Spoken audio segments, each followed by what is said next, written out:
আসসালামু আলাইকুম আমার প্রিয় আল্লাহর বান্দারা, আমাকে ব্যারিস্টার সুমনের কয়টা কথা শুনেন, তারপরে আমার কথাগুলো হইনা যাইবেন এবং আপনাকে মূল্যবান কমেন্ট অবশ্যই কইরা যাইবেন। আগে দুইটা কথা শুনেন।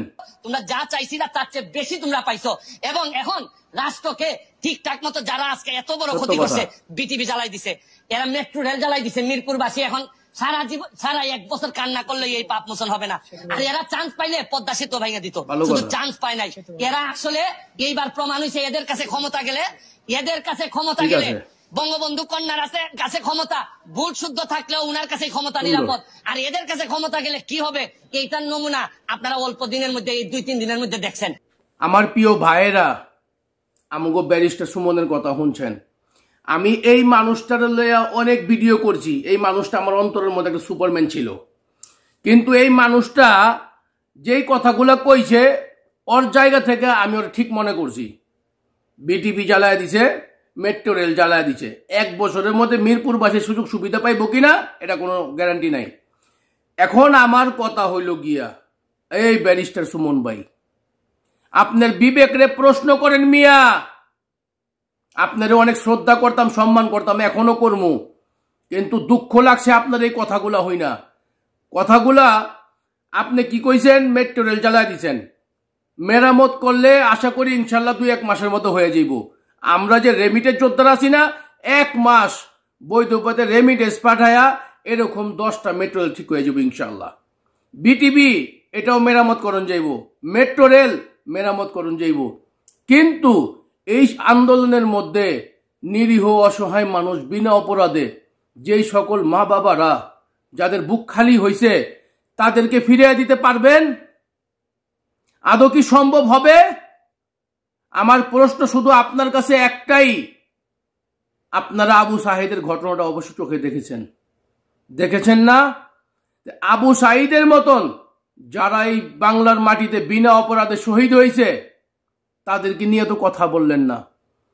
যেই মা বাবা সন্তানগুলো হারাইছে তা করে ফিরিয়ে দিতে পারবেন? 1 বছর, 5 বছর, 10 বছর সময় দিলাম, পারবেন?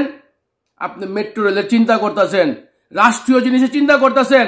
আরে বাবা, রাষ্ট্রীয় জিনিস ক্ষতি হয়েছে, এইটা আবার জনগণের টাকা দিয়েই মেরামত হবে, জনগণের টাকা দিয়ে আবার কার্যকর শুরু হবে বা কাজ শেষ হবে। কিন্তু যেই মা বাবারা সন্তান হারাইছে তাদেরকে ফিরিয়ে আনতে পারবেন? তাদেরকে নিয়ে কথা বলতে দেখিনি। এবং বন্যার সময় আপনার অনেক নাটক দেখেছি আমরা, যারা নাকি অনেকে ঘর বাড়িতে ডুবা তলায় রয়েছে, বাইর হইতে পারেন না, তাদেরকে খুঁজা আপনারা বাই করছেন না। কিন্তু এই যে আমরা সোশ্যাল মিডিয়ার মাধ্যমে যতটুকু জানতে পারছি, 148 জন, 176 জন এই মা বাবারা তাদের সন্তানকে হারাইছে। দিতে পারবেন তাদেরকে ফিরিয়ে? পারবেন দিতে? পারবেন না। বড় বড় লেকচার দেওয়াটা থেকে চিন্তা করে দেখেন, যেই মা বাবারা সন্তান হারাইছে তাদের পাশে গিয়ে দাঁড়ান। এটা আমার ব্যক্তিত্বভাবে আমি বলতেছি। খুব কষ্ট লাগছে আপনার এই কথাগুলো শুই না। আপনি নগদেই পল্টি লয়ে এলেন কথার মধ্যে। কারণ আজকে যে সাধারণ মানুষ আন্দোলন করছে, এটা শুধু তাদের জন্য না, আপনার জন্য, আমার জন্য, আমাদের সকলের জন্য। আরে বাবা, আপনি তো আপনার পরিবারের আমেরিকার মধ্যে হান্দা থুয়ে দিচ্ছেন। হ্যাঁ, আজকে যদি আপনার পরিবারের কোনো সদস্য যদি এই আন্দোলনের মধ্যে পৃথিবীর মায়া ছেড়ে যাইতো না, তখন আপনি আমার জায়গা থাকতেন, আমি আপনার জায়গা থাকে এই ডায়লগগুলো দিতাম, তখন আপনি বুঝতেন শালা কি কয়। আমি আমার সন্তান হারিয়েছি, আমি বুঝি ব্যথা, তখন আপনি প্রশ্ন করতেন আমাকে। তো আমার কথা হইল গিয়া, আপনার কথায় আপনি ঠিক আছেন, কিন্তু আপনার বিবেকরে প্রশ্ন করেন। এই যে আবু সাঈদে যেভাবে হত্যা করছেন, আজও কি সমাজ মানবো এটা? উত্তর দেন না। আজকে সে যদি আক্রমণ করতো, মারামারি করতো, করতো, সে তো বীরের মতন দাঁড়িয়েছিল, তার অপরাধ এত রুকি? এটার বিচার কেউ করে নাই, এটা লইয়া কেউ কথা কয় নাই।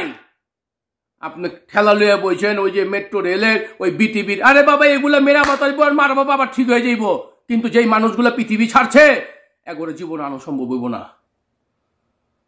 তো আমার এই ভিডিওটা আমি চাই আপনারা শেয়ার করেন, ব্যারিস্টার সুমনের কাছে পৌঁছান। উনি কি ন্যায় কথা কইছে না অন্যায় কথা কইছে?